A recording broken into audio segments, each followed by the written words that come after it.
இன்றைய முக்கிய நிகழ்வுகள். போலீசார் நேர்மையாக பாரபட்சம் இல்லாமல் பணியாற்ற வேண்டும்.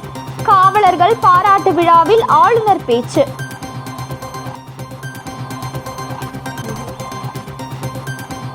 வாலிபர்களை வெளிநாட்டுக்கு அனுப்புவதாக கூறி பல லட்சம் ரூபாய் மோசடி.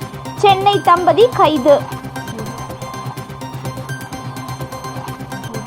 போலீசார் தங்களது கடமைகளை திறமையாக நேர்மையாக பாரபட்சம் இல்லாமல் எதற்கும் பயப்படாமல் மக்கள் நலனை கவனத்தில் கொண்டு பணியாற்ற வேண்டும் என புதுச்சேரி துணைநிலை ஆளுநர் கைலாஷ்நாதன் வலியுறுத்தியுள்ளார்.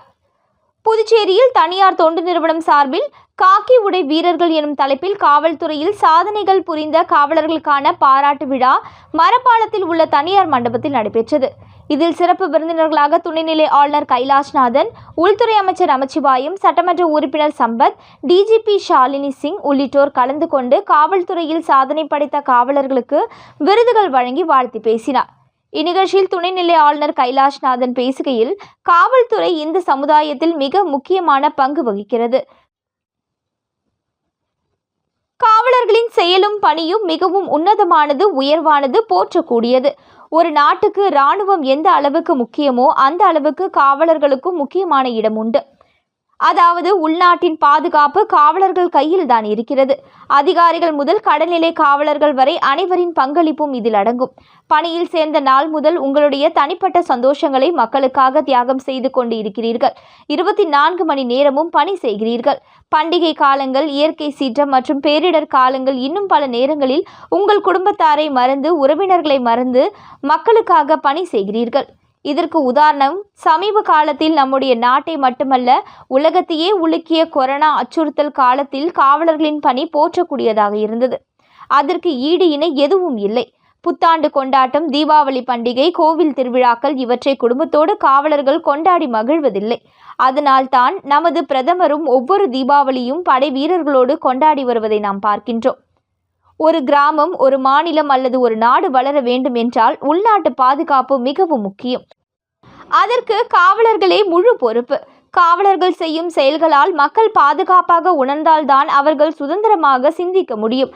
அப்படி சிந்திக்கும் பொழுதுதான் வளர்ச்சியை நோக்கி பயணிக்க முடியும்.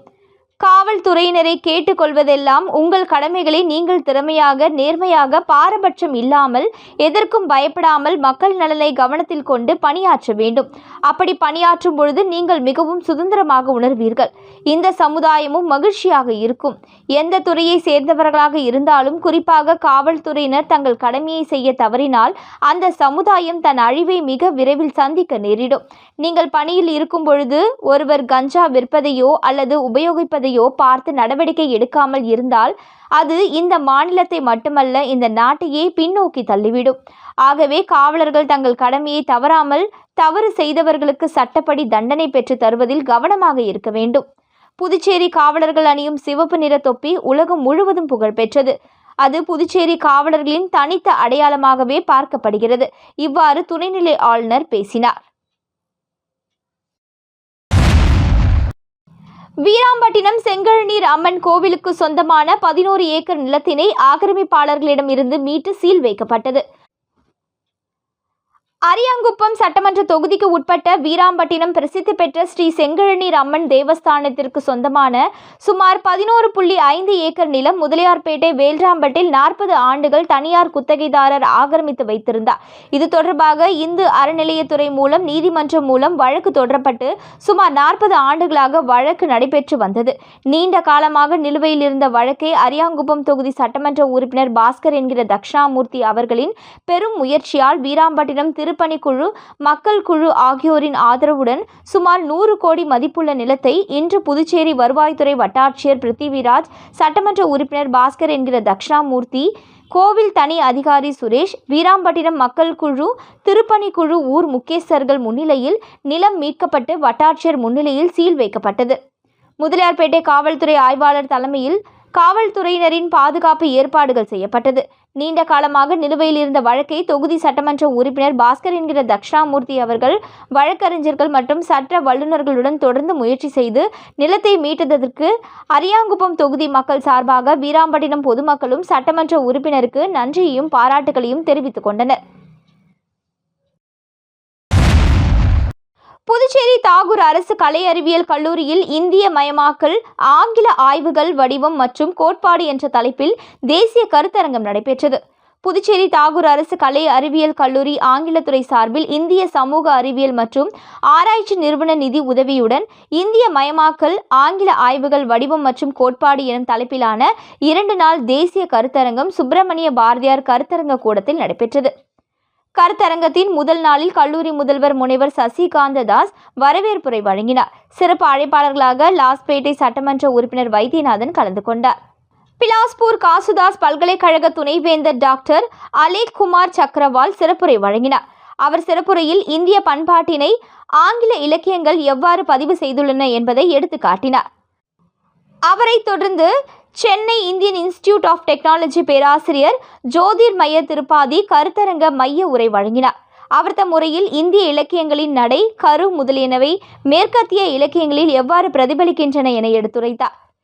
இக்கருத்தரங்கத்தின் ஒருங்கிணைப்பாளர் முனைவர் மகேந்திர ஜெகநாத் துத்தே கருத்தரங்கத்தின் நோக்கத்தை தெளிவுபடுத்தினார்.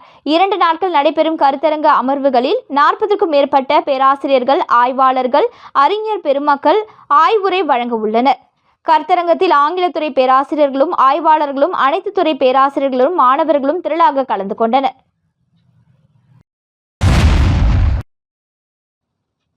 புதுச்சேரியில் வாலிபர்களை வெளிநாட்டுக்கு வேலைக்கு அனுப்புவதாக கூறி பல லட்சம் மோசடி செய்த சென்னை தம்பதியினரை போலீசார் கைது செய்து சிறையில் அடைத்தனர். சென்னை வேலுச்சேரி பகுதியை சேர்ந்தவர் ராஜா என்கிற பாரதி ராஜா, இவரது மனைவி சாந்தி மீனா. இவர்கள் வெளிநாட்டுக்கு வேலைக்கு ஆட்கள் அனுப்புவதாக கூறி அதே பகுதியில் அலுவலகம் நடத்தி வந்தனர். கடந்த 2018ஆம் ஆண்டு புதுச்சேரி லாஸ்பேட்டையை சேர்ந்த பழனி என்பவர் அவரது மைத்துனரின் வேலை தொடர்பாக வேலுச்சேரியில் ராஜா சாந்தி மீனாவை சந்தித்து பேசினார். அப்பொழுது பழனியின் மைத்துனரை கனடா நாட்டில் பல லட்சம் ரூபாய் சம்பளத்திற்கு வேலைக்கு அனுப்புவதாகவும் இதற்கு அதிக பணம் தேவைப்படும் என்றும் தம்பதியினர் கூறியுள்ளனர். இதையடுத்து புதுச்சேரி வந்த தம்பதியினர் பழனியிடம் 12,49,000 ரூபாயை பெற்று சென்றனர். அதன் பிறகு பழனியின் மைத்துனரை வெளிநாட்டுக்கு அனுப்பி வைக்காமல் காலம் கடத்தி வந்தனர். இதனால் சந்தேகமடைந்த பழனி சென்னை வேலுச்சேரிக்கு சென்று பார்த்தபொழுது பாரதி ராஜாவின் அலுவலகம் பூட்டியிருந்தது. இதில் அதிர்ச்சி அடைந்த அவர் தான் ஏமாற்றப்பட்டதை உணர்ந்து இது குறித்து புதுச்சேரி லாஸ்பேட்டை காவல் நிலையத்தில் புகார் அளித்தார். புகாரின் பேரில் போலீசார் ராஜா, சாந்தி மீனா, அவரது தோழி புவனேஸ்வரி மற்றும் கார் ஓட்டுநர் ஆகிய 4 பேர் மீது மோசடி பிரிவின் கீழ் வழக்கு பதிவு செய்து விசாரணை நடத்தி வந்தனர். விசாரணையில் ராஜா, சாந்தி மீனா தம்பதியினர் புதுச்சேரியில் உள்ள பல வாலிபர்களிடம் வெளிநாட்டு வேலைக்கு அனுப்புவதாக கூறி லட்சக்கணக்கில் பணம் மோசடி செய்தது தெரியவந்தது. இதனிடையே ராஜா மற்றும் சாந்தி மீனா தலைமறைவானார்கள். அவர்களை கடந்த 6 ஆண்டுகளாக போலீசார் தேடி வந்த நிலையில் பெங்களூருவில் பதுங்கி இருந்த அவர்களை லாஸ்பேட்டை போலீசார் கைது செய்து புதுச்சேரிக்கு அழைத்து வந்து நீதிமன்றத்தில் ஆஜர்படுத்தி காலாப்பட்டு சிறையில் அடைத்தனர். இதற்கிடையே வேலைக்காக பணம் கொடுத்து ஏமாந்த புதுச்சேரியை சேர்ந்த வாலிபர்கள் மற்றும் இவர்கள் நகை மோசடி செய்துள்ளது தொடர்பாகவும் பலர் லாஸ்பேட்டை காவல் நிலையத்தில் புகார் அளித்து வருகின்றனர். மேலும் சிறையில் அடைக்கப்பட்ட தம்பதியினரை போலீசார் காவலில் எடுத்து விசாரணை செய்ய உள்ளதாகவும் தகவல் தெரிவித்துள்ளனர்.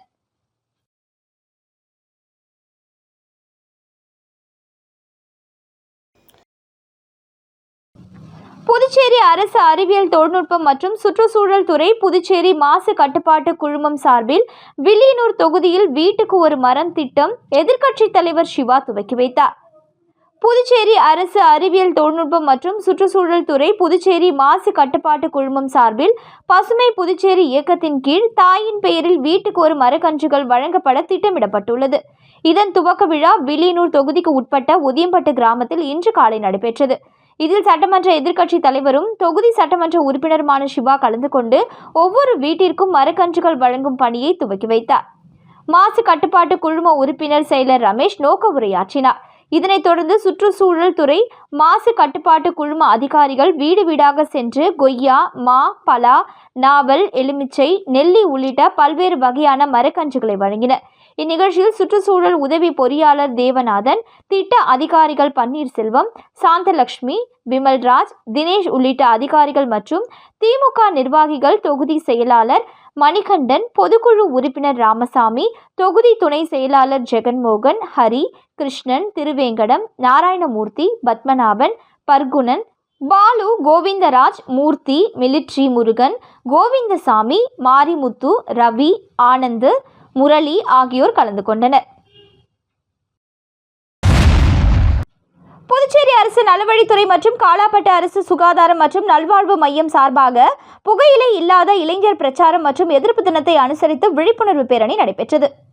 புதுச்சேரி அரசு நலவழித்துறை மற்றும் காலாப்பட்டு அரசு சுகாதாரம் மற்றும் நல்வாழ்வு மையம் சார்பாக புகையிலை இல்லாத இளைஞர் பிரச்சாரம் மற்றும் எதிர்ப்பு தினத்தை அனுசரித்து பெரிய காலாப்பட்டு செவாலியர் செல்லான் அரசு ஆண்கள் மேல்நிலைப் பள்ளியில் பயிலும் மாணவர்களுக்கிடையே விழிப்புணர்வு நடைபாதை பேரணி நடைபெற்றது.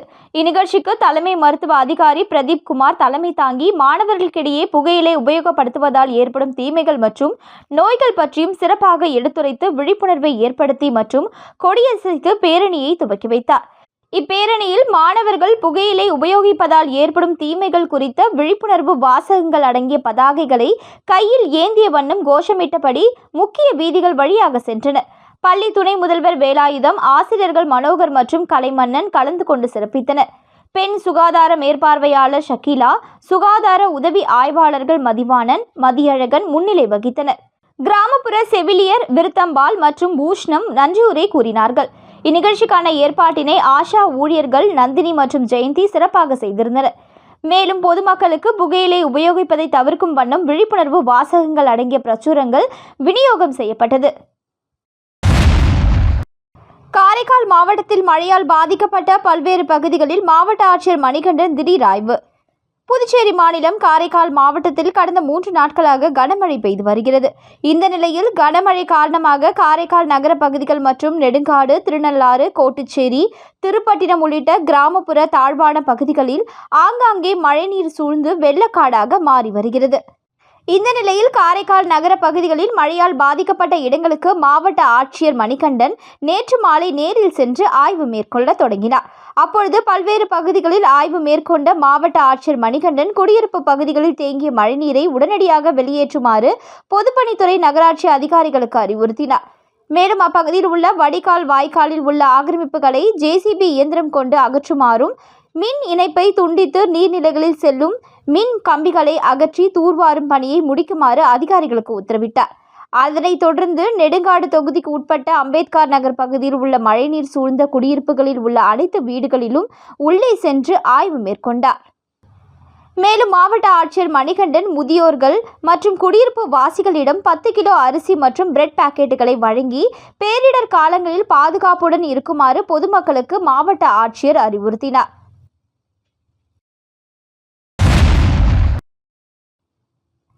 காரைக்காலில் உலக மீனவர் தினத்தை முன்னிட்டு படகு போட்டி நடைபெற்றது. இதனை ஆளுநர் கைலாஷ்நாதன் தொடங்கி வைத்தார். உலக மீனவர் தினத்தை முன்னிட்டு புதுச்சேரி மாநிலம் காரைக்கால் மாவட்டத்தில் மீன்வளத்துறை சார்பில் கடற்கரை சாலையில் மீனவர்கள் இடையேயான படகு போட்டி நடைபெற்றது. இந்த படகு போட்டியை புதுச்சேரி மாநில துணைநிலை ஆளுநர் கைலாஷ்நாதன் கொடியசைத்து துவக்கி வைத்தார். இந்த படகு போட்டியில் 11 மீனவ கிராமத்தை சேர்ந்த மீனவர்கள் கலந்து கொண்டனர். மேலும் படகு போட்டியை காண ஏராளமான சுற்றுலா பயணிகள் காரைக்கால் கடற்கரைக்கு வருகை தந்தனர். படகு போட்டியில் மண்டபத்தூர் மீனவ கிராமத்தை சேர்ந்த படகு 1ஆம் இடத்தையும், காளிக்குப்பம் மீனவ கிராமத்தை சேர்ந்த படகு 2வது இடத்தையும், பட்டினச்சேரி மீனவ கிராமத்தை சேர்ந்த படகு 3வது இடத்தையும் பிடித்தது. இதனை அடுத்து வெற்றி பெற்ற மீனவர்களுக்கு மாவட்ட நிர்வாகம் சார்பில் பரிசு மற்றும் வாழ்த்து தெரிவிக்கப்பட்டது. நைஜீரியா நாட்டில் 300 ஏக்கர் பரப்பளவில் இயற்கை முறை விவசாயத்தை பயிற்றுவித்துள்ள ஆன்மீகவாளர் வெற்றி செல்வன் இந்தியா முழுவதும் இதனை பின்பற்றி பாதுகாக்க வேண்டும் என மக்களிடம் கோரிக்கை வைத்துள்ளார். புதுச்சேரி திருக்கனூர் அடுத்துள்ள கொண்டாலம்குப்பம் கிராமத்தை சேர்ந்த ஆன்மீகவாளர் மற்றும் இயற்கை விவசாயியுமான வெற்றி செல்வன் இயற்கை முறை விவசாயத்தை செய்து வருகிறார். இதனை அறிந்த ஆப்பிரிக்கா கண்டத்தில் உள்ள நைஜீரியா நாட்டை சேர்ந்தவர்கள் தங்களது விவசாய நிலத்தில் இதுபோன்ற இயற்கை முறை விவசாயம் பயிற்றுவிக்க கோரிக்கை வைத்தனர். இதனை ஏற்று நைஜீரியா நாட்டில் இயற்கை முறையில் பல பயிர் சாகுபடியினை பயிர் செய்து பயிற்சி அளித்துள்ளார். இதனை மேம்படுத்தும் வகையில் அப்பகுதியில் கோசாலை அமைக்கப்பட்டு விதை வங்கி அமைத்தல், விவசாய பள்ளி பயிற்சி நிலையம், இயற்கை முறையில் பல பயிர் சாகுபடி ஆராய்ச்சி நிலையம் உள்ளிட்டவைகளை 300 ஏக்கர் பரப்பளவில் அமைத்து பயிற்சி அளிக்கப்பட்டுள்ளது. மேலும் இதில் 120க்கும் மேற்பட்ட காய்கறி ரகங்கள், எண்ணெய் வித்துக்கள், மரங்கள், மூலிகைகள், பூச்செடிகள், பழமரங்கள் உள்ளிட்டவைகளை ஒருங்கிணைந்த சாகுபடி பண்ணையாக அமைக்கப்பட்டுள்ளது. இதுபோன்று நமது இந்திய தேசத்தில் உள்ள அனைத்து மாநிலங்களிலும் செயற்கை உரங்கள் பயன்படுத்தாமல் இயற்கை முறை விவசாயத்தை 100% பயன்படுத்தி பயிர் சாகுபடி செய்ய வேண்டும் எனவும் விவசாயிகள் அனைவரும் தாங்கள் அறிந்த விவசாய முறையினை தங்களது பிள்ளைகளுக்கு அவசியம் பயிற்றுவிக்க வேண்டும் எனவும் தெரிவித்துள்ளார். இதனால் நோயற்ற ஆரோக்கியமான சமுதாயத்தை மேம்படுத்த முடியும் எனவும் அவர் தெரிவித்துள்ளார். காக்காயின் தோப்பு அரசு தொடக்கப்பள்ளியில் அறிவியல் கண்காட்சியை சட்டமன்ற உறுப்பினர் பாஸ்கர் திறந்து வைத்து பார்வையிட்டார். அரியாங்குப்பம் காக்கையின் தோப்பு பகுதியில் உள்ள அரசு தொடக்கப்பள்ளியில் அறிவியல் கண்காட்சி நடைபெற்றது. இதில் சிறப்பு விருந்தினராக அரியாங்குப்பம் சட்டமன்ற உறுப்பினர் பாஸ்கர் என்கிற தட்சிணாமூர்த்தி கலந்து கொண்டு அறிவியல் கண்காட்சியினை திறந்து வைத்து பார்வையிட்டார். இதில் 5ஆம் வகுப்பு வரையில் உள்ள அனைத்து மாணவர்களும் தங்களது சிறப்பான படைப்புகளை காட்சிப்படுத்தினர். அவைகளை பார்வையிட்ட சட்டமன்ற உறுப்பினர் மாணவர்களை வெகுவாக பாராட்டினார். மேலும் இவ்விழாவில் பள்ளி துணை ஆய்வாளர் லிங்கசாமி வரவேற்புரை வழங்கினார். இவ்விழாவிற்கான ஏற்பாடுகளை தலைமை ஆசிரியை ஆரோக்கியமேரி காளிங்கராயர் மற்றும் ஆசிரியர்கள் அருள்ராஜ், மாலதி, புஷ்பா, இந்துமதி, திலகவதி, மகேஸ்வரி ஆகியோர் சிறப்பாக செய்திருந்தனர். மேலும் விழாவில் பள்ளியின் மேலாண்மை குழு உறுப்பினர்கள் மற்றும் பெற்றோர்கள் இவ்விழாவில் கலந்து கொண்டு பார்வையிட்டனர். இதில் 100க்கும் மேற்பட்ட அறிவியல் படைப்புகள் காட்சிப்படுத்தப்பட்டுள்ளது. மீண்டும் இன்றைய முக்கிய நிகழ்வுகள். போலீசார் நேர்மையாக பாரபட்சம் இல்லாமல் பணியாற்ற வேண்டும். காவலர்கள் பாராட்டு விழாவில் ஆளுநர் பேச்சு.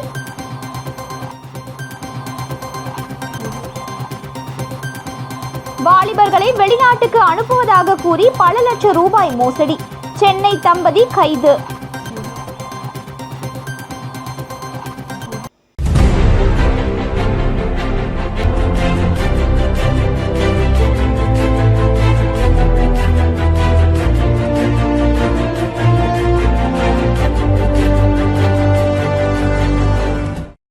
செய்திகளை உடனுக்குடன் தெரிந்து கொள்ள ஆஸ்கார் யூடியூப் சேனலை சப்ஸ்கிரைப் செய்யவும்.